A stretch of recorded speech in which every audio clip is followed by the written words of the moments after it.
तो दोस्तों इंडिया को मिला और एक बड़ा ताकत। और दोस्तों ये जो ताकत है ये सबसे अधिक परेशान चाइना को करेगा। आप सब लोगों को पता ही होगा कि भारत की तरफ से लगातार अपने ताकत को मजबूत करने के लिए और चाइना के खिलाफ अपने डिफेंसेस और ऑफेंसेस को मजबूत करने के लिए अलग अलग टाइप के हथियारों को बनाया जा रहा है, जिनमें लॉन्ग रेंज के मिसाइल शामिल है। और हाल ही में भारत की तरफ से अग्नि सीरीज के अग्नि 5 मार्क 2 मिसाइलों को परीक्षण करके चाइना को एक इशारा दे दिया गया था कि चाइना के चप्पे चप्पे तक निशाना बनाने का क्षमता भारत के पास है। और दोस्तों इसी तर्ज पे अब भारत के द्वारा और एक खास मिसाइल का परीक्षण किया गया और ये मिसाइल चाइना को अग्नि 5 मिसाइलों से अधिक चुभने वाला है, क्योंकि ये मिसाइल जमीन से हमला करने वाला मिसाइल नहीं है बल्कि पानी के नीचे से हमला करने वाला मिसाइल है। दोस्तों रिपोर्ट में दावा किया जा रहा है कि भारत के द्वारा K4 सबमरीन लॉन्च बैलिस्टिक मिसाइलों का 2 सफलतापूर्वक परीक्षण को अंजाम दिया गया है। और दोस्तों ये परीक्षण भारत के लिए इसीलिए महत्वपूर्ण है क्योंकि ये जो K4 बैलिस्टिक मिसाइल है ये असल में 4000 किलोमीटर दूर तक टारगेटों को आसानी से ध्वस्त कर सकता है। दोस्तों मीडिया रिपोर्टों में दावा किया जा रहा है कि 6 दिन के अंदर लगातार 2 बार भारत के द्वारा परमाणु हथियारों से लैस या फिर कहे तो परमाणु हथियारों से लैस हो सकने वाले submarine launch ballistic missile K4 का सफलतापूर्वक परीक्षण को अंजाम दिया गया, जो कि भारत के जो स्ट्रेटेजिक डिफरेंस है उसे तो मजबूत करेगा ही, साथ में भारत के जो न्यूक्लियर ट्रायड है उसे भी मजबूत करेगा।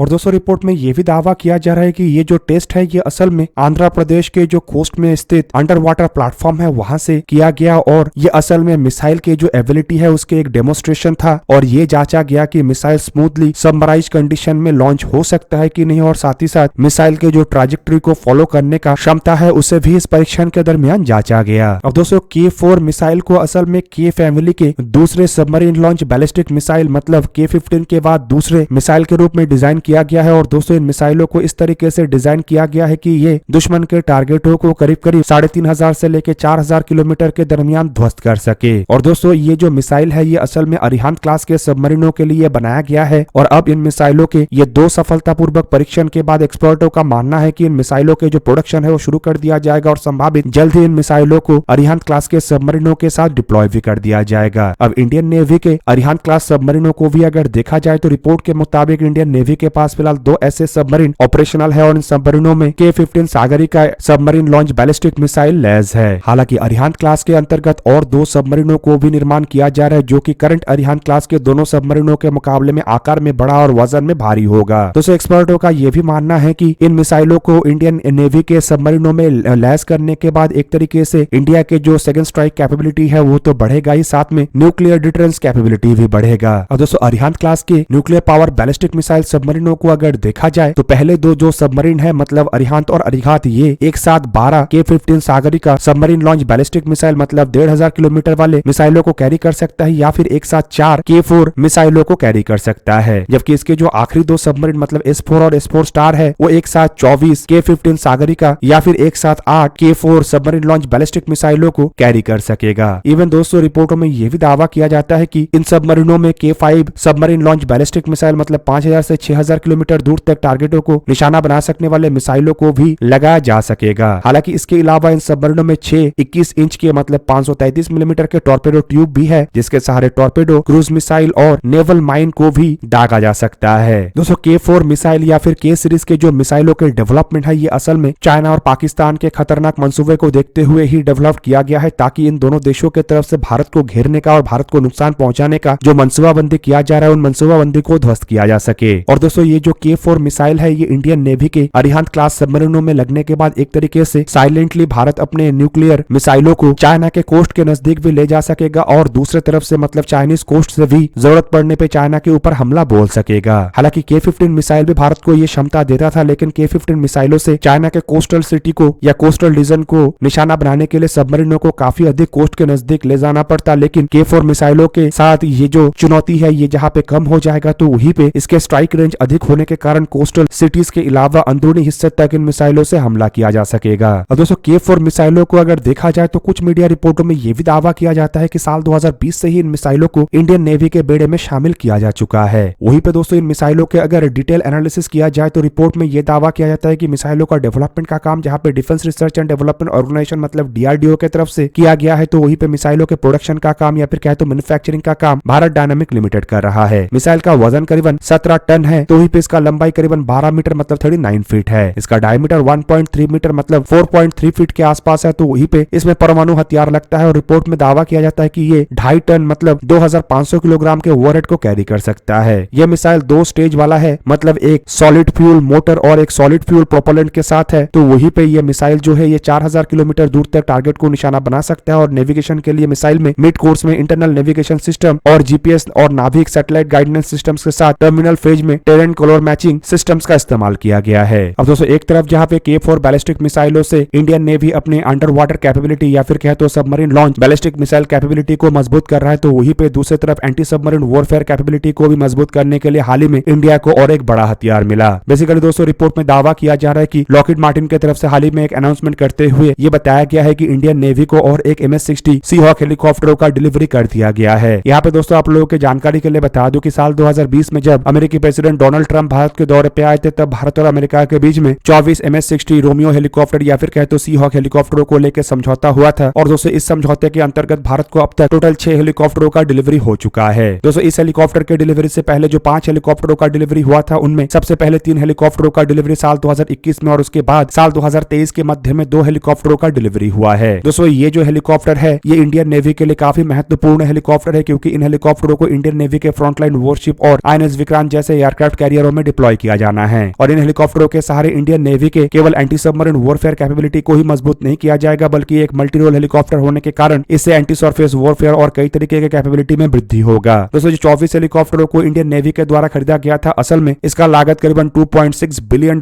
पड़ा है और रिपोर्ट में दावा किया जा रहा है कि साल 2025 तक इन 24 के 24 सभी हेलीकॉप्टरों का डिलीवरी इंडियन नेवी को हो जाएगा। दोस्तों इन हेलीकॉप्टरों को इसके काफी एडवांस कैपेबिलिटीज के कारण जाना जाता है और दोस्तों इन हेलीकॉप्टरों में कहा जाता है कि दुनिया के सबसे ताकतवर तरीन एंटी सबमरीन वॉरफेयर सोनार्स और इक्विपमेंट लगाया गया है। हेलीकॉप्टरों में सोनार के अलावा कई तरीके के रडार और कई तरीके के अंडर सी और सरफेस सर्वेलेंस इक्विपमेंट को लगाया गया है। एडिशनली इन हेलीकॉप्टरों में Hellfire missile, torpedo, machine gun और कई तरीके के अन्य मैरीटाइम वॉरफेयर वेपन को लगाया गया है, जिससे कि ये जो हेलीकॉप्टर है केवल मात्र सबमरीनों को डिटेक्ट करने के लिए या फिर जहाजों को डिटेक्ट करने के लिए इस्तेमाल नहीं होता है, बल्कि जरूरत पड़ने पे उसे ध्वस्त करने के लिए भी इस्तेमाल होता है। दोस्तों ये 24 हेलीकॉप्टर असल में इंडियन नेवी के 3 महत्वपूर्ण हथियारों के ताकत में बढ़ोतरी लाएगा, जिनमें फ्रिगेट, डिस्ट्रॉयर और एयरक्राफ्ट कैरियर है। और इससे एक तरीके से इन जहाजों को दुश्मन के सबमरीनों से भी बचाए रखा जा सकता है। दोस्तों इन हेलीकॉप्टरों के अगर की फीचर्स को देखा जाए या फिर इन हेलीकॉप्टरों के डील के की फीचर्स को अगर देखा जाए, तो रिपोर्ट के मुताबिक अमेरिका के द्वारा डील के तुरंत बाद ही भारत को हेलीकॉप्टर सौंपा गया, ताकि भारत इन हेलीकॉप्टरों का इस्तेमाल अपने ट्रेनिंग के लिए कर सके। और उसके बाद साल 2023 से धीरे धीरे करके एक एक करके हेलीकॉप्टरों को इंडियन नेवी को सौंपा जा रहा है। टोटल 6 हेलीकॉप्टर जहां पे इंडियन नेवी के बेड़े में ऑपरेशनल है, तो इन्हीं 6 हेलीकॉप्टरों में से कुछ हेलीकॉप्टरों को इंडियन नेवी अपने INS विक्रांत एयरक्राफ्ट कैरियरों के ऊपर भी डिप्लॉय करने जा रहा है। दोस्तों MS-60 हेलीकॉप्टरों के अगर क्षमताओं को देखा जाए, तो रिपोर्ट के मुताबिक इन हेलीकॉप्टरों को ऑपरेट करने के लिए 3 से 4 क्रू मेंबरों का जरूरत होता है और ये हेलीकॉप्टर 5 पैसेंजर्स तक या फिर 2700 किलोग्राम के पेलोड तक कैरी कर सकता है। इवन दोस्तों इसके अलावा कुछ रिपोर्टों के मुताबिक एक्सटर्नली ये टोटल 3032 किलोग्राम तक पेलोड को भी एक्सटेंसिव कंडीशन में कैरी कर सकता है। इन हेलीकॉप्टरों के अगर आकार को देखा जाए, तो इसका लंबाई 19.71 मीटर मतलब 64 फीट 8 इंच है और करीबन ये 5.23 मीटर लंबा मतलब 17.2 फीट हाइट का है। हेलीकॉप्टर के एम्प्टी वेट 6895 किलोग्राम है और इसके ग्रॉस वेट करीबन 8055 किलोग्राम है। हेलीकॉप्टर के maximum take off weight 10,433 kilogram है और इसमें 2 जनरल इलेक्ट्रिक के T700 GE401C टर्बोफैब इंजन का इस्तेमाल हुआ है, जिनमें से हर एक इंजन का क्षमता 1410 किलोवाट है। वहीं पे दोस्तों ये जो हेलीकॉप्टर है ये मैक्सिमम 270 किलोमीटर पर आवर के रफ्तार में आगे बढ़ सकता है, जबकि इसके नेवर एक्सीडेड स्पीड करीबन 330 किलोमीटर पर आवर है। हेलीकॉप्टर का रेंज 830 किलोमीटर और सर्विस सीलिंग 3700 मीटर तक है। दोस्तों इन हेलीकॉप्टरों में हथियार के रूप में 2 Mark 64 टॉर्पेडो या फिर Mark 50 या Mark 54 टॉर्पेडोज का इस्तेमाल होता है, जबकि इसके अलावा ये फ्यूल टैंक्स को कैरी कर सकता है। इसके अलावा ये जो हेलीकॉप्टर है ये AGM-114 हेलफायर जैसे 4 मिसाइल कैरी करने का क्षमता रखता है, जबकि कुछ हेलीकॉप्टरों में मतलब इसके जो ब्लॉक 3 वर्जन है उसमें तो 8 हेलफायर मिसाइल लगाया जा सकता है। और दोस्तों ये जो हेलफायर मिसाइल है ये असल में सरफेस टारगेट या फिर छोटे आकार के जहाजों को डुबाने के लिए इस्तेमाल होता है, जबकि इसके अलावा AGM-119 पेंगुइन मिसाइल और APKWS एडवांस विजन किल वेपन को भी इसमें लगाया जा सकता है। M60 मशीन गन या फिर M204 मशीन गन के साथ ये GAU-16A मशीन गन या GAU-17A मिनी गन को भी एकोमोडेट कर सकता है, जबकि rapid airborne mine cancellation systems के रूप में इसमें Mark 44 मोड 0 मतलब 30 मिलीमीटर के कैनन का भी इस्तेमाल किया जाता है। कुल मिला के दोस्तों ये काफी ताकतवर हथियार है, मतलब जिस तरीके से K4 मिसाइल इंडियन नेवी के ताकत को बढ़ाएगा, तो उसी तरीके से ये जो सबमरीन हंटिंग हेलीकॉप्टर है ये दुश्मन के सबमरीनों वाहनों के ताकत को घटाएगा। दोस्तों आप लोगों को क्या लगता है कि किस तरीके से यह हेलीकॉप्टर और K4 मिसाइलों के द्वारा इंडियन नेवी अपने आप को ताकतवर बनाएगा? कमेंट करके अपनी राय अवश्य दीजिए। दोस्तों आज के इस वीडियो को यहीं पे ही करते समाप्त। किसी और एक दिन किसी और एक वीडियो में मिलेंगे, तब तक के लिए जय हिंद, वंदे मातरम।